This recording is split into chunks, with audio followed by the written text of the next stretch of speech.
Video शुरू करने से पहले आपसे निवेदन है कि हमारे शुभम सुंदरम चैनल को सब्सक्राइब करना ना भूलें और साथ में लाइक करें और बेल आइकन पर क्लिक भी करें। धन्यवाद। भू धातु। भू धातु के बारे में आज हम आपसे चर्चा करेंगे। पहले आपसे मैंने पठ धातु के बारे में चर्चा की थी पहले वीडियो में।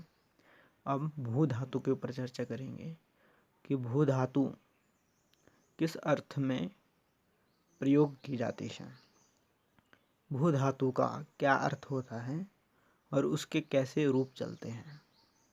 भू धातु का अर्थ आपको पता है कि जितनी भी धातुएं हैं सभी धातुओं का कुछ अर्थ होता है। जैसे पठ धातु का अर्थ मैंने आपको पहली वीडियो में बताया था कि पढ़ना, उसी प्रकार से भू धातु का भी एक अपना अर्थ है। भू धातु का क्या अर्थ है आइए देखते हैं। भू सत्तायाम। भू धातु का अर्थ होता है होना।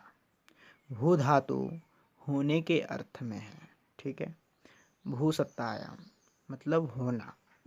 जैसे कोई चीज़ होती है या कोई चीज़ हुई है या कुछ होने वाला है तो उस अर्थ के लिए भू धातु का प्रयोग होगा, ठीक है।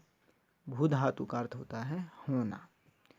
आइए भू धातु के सभी लकारों के ऊपर दृष्टि डालते हैं। आइए भू धातु का लट लकार वर्तमान काल इसका उच्चारण कैसे करेंगे। भवति भवतः भवन्ति भवसि भवथः भवथ भवामि भवावः भवामः। इस प्रकार से इसका उच्चारण करना है, इसको इस प्रकार से बोलना है। भवति भवतः भवन्ति भवसि भवथः भवथ भवामि भवावः भवामः। वर्तमान काल जो होता है आपको पता ही है, प्रेजेंट टेंस, जो वर्तमान में जो हम क्रिया कर रहे हैं, कोई वर्तमान में कुछ चीज़ हो रही है, ठीक है, तो वहाँ पर हम लट लकार का प्रयोग करेंगे, ठीक है। लट लकार में ये रूप बनते हैं भवति भवतः भवन्ति इत्यादि, ठीक है। जैसे होता है भवति लट लकार वर्तमान काल। आइए अब लोट लकार के बारे में जानते हैं। लोट लकार आपको जैसे कि पता ही है कि अनुज्ञा अर्थ में किसी को आज्ञा देते हैं तो उसमें हम लोट लकार का प्रयोग करते हैं या आज्ञा लेते हैं। तो इसका उच्चारण इस प्रकार से करना है। भवतु भवतात भवताम भवन्तु भव भवतात भवतम भवत भवानी भवाव भवाम, ठीक है। अब यहाँ पे ध्यान देने वाली बात यह है कि भू धातु के प्रथम पुरुष में दो रूप बनते हैं एक वचन में। भवतु भी बनता है भवतात, और मध्यम पुरुष के एक वचन में भी दो रूप बनते हैं भव और भवतात। तो आप भवतु भी बोल सकते हैं, भवतात भी बोल सकते हैं प्रथम पुरुष के एक वचन में, और मध्यम पुरुष के एक वचन में आप भव भी बोल सकते हैं और भवतात भी बोल सकते हैं, ठीक है। दोनों ही रूप बनते हैं और दोनों ही रूप सही है, ठीक है। जब किसी को आज्ञा देनी हो तो लोट लकार का प्रयोग होता है। आइए लंग लकार के बारे में जानते हैं। लंग लकार भूतकाल के लिए प्रयोग होता है, पास्ट टेंस, बीता हुआ समय। आइए इसका उच्चारण इस प्रकार से करना है।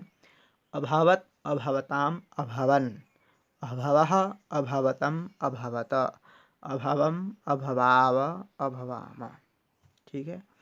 तो इस प्रकार से इसका उच्चारण करना है। अभवत अभवताम अभवन अभवः अभवतम अभवत अभवम अभवाव अभवाम। कोई भूतकाल में मतलब बीते हुए समय में कुछ कार्य हुआ है तो उसके लिए लंग लकार का प्रयोग होगा, ठीक है। क्या आपका भोजन हो गया? अगर आपने भोजन कर लिया है तो आप क्या बोलेंगे? मम भोजनम अभवत, मेरा भोजन हो गया, मेरा काम हो गया। तो हो गया मतलब वो बीत गया। भूतकाल मतलब बीता हुआ समय को भूतकाल कहते हैं। तो भूतकाल में पास्ट टेंस में इस लंग लकार का प्रयोग होता है। तो इस प्रकार से यह रूप लंग लकार में चलता है। आइए हम विधि लिंग लकार के ऊपर चलते हैं। आपको पता ही है कि चाहिए के अर्थ में इसका प्रयोग होता है। भवेत भवेताम भवेयुः, भवेहे भवेतम भवेत, भवेयम भवेव भवेम। इस प्रकार से इसका उच्चारण करना है। भवेत भवेताम भवेयुः, भवेहे भवेतम भवेत, भवेयम भवेव भवेम। ठीक है। विधिलिंग जो है वो चाहिए अर्थ में होता है। जैसे आपको कुछ चाहिए तो आप इसमें प्रयोग कर सकते हैं। ठीक है। जैसे भवेत, यह काम होना चाहिए।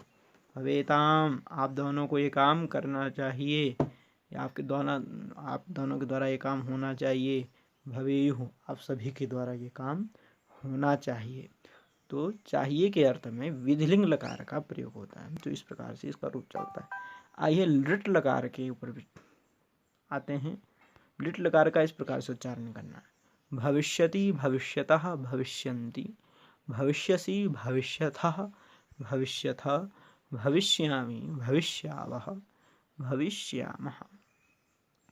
अब देखिए, लृट लकार का भविष्यत का मतलब future tense, second future tense. जब आप किसी फ्यूचर में आप कोई घटना आपके साथ होने वाली है, आपकी नौकरी लगने वाली है, आप ऐसे होने वाले, मैं ऐसा होगा भविष्य में, मैं ऐसा होगा, तो भविष्यति भविष्यता भविष्यन्ति, इस प्रकार का आप प्रयोग कर सकते हैं। तो आपको मैंने पांचों लकारों के बारे में भू धातु के रूप बता दिए कि ये होते हैं।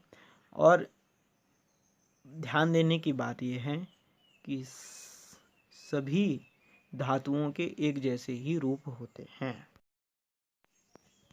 आपने देखा होगा कि ये जो भू धातु के पांचों लकारों के रूप है, ये पठ धातु से मिलते जुलते हैं। तो मैंने आपको कहा था कि अगर आप एक धातु को ठीक से याद कर लेंगे तो आपको अन्य धातुओं के अन्य सभी लकारों के रूप बहुत शीघ्रता से जल्दी से याद हो जाएंगे।